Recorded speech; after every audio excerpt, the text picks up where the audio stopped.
na-vlog na natin yung ibig sabihin ng efficiency. So ito yung example ano. So ayan. So nag-ano tayo ng hindi sosobra sa 100%. So para maging okay yung efficiency. So nabanggit na natin bakit hindi 100% yan. Kasi nga binabiolate niya yung first law of thermodynamics, which is nasabi ko na rin kahapon.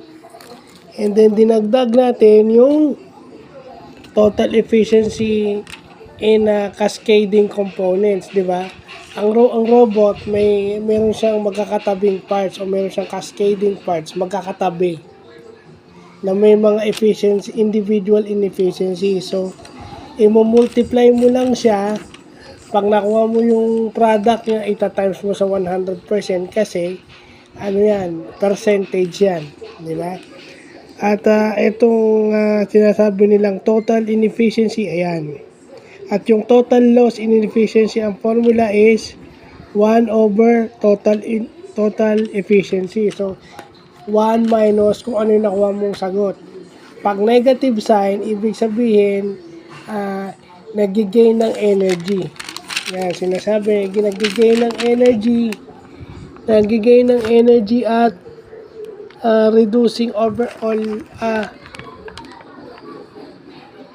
at binabawasan yung energy consumption. Nagigain siya ng pang negative, binabawasan yung energy consumption. So nagigain ng energy hanggat maaari. So pag negative.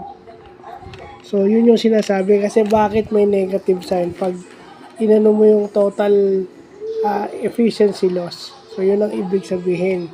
Yung negative sign daw would mean na nagigain ng energy at binabawasan yung energy consumption. So yun lang yung vlog natin ngayon. No, yan lang muna no. Efficiency no. Susunod tayo gear ratio naman. So yan lang pa.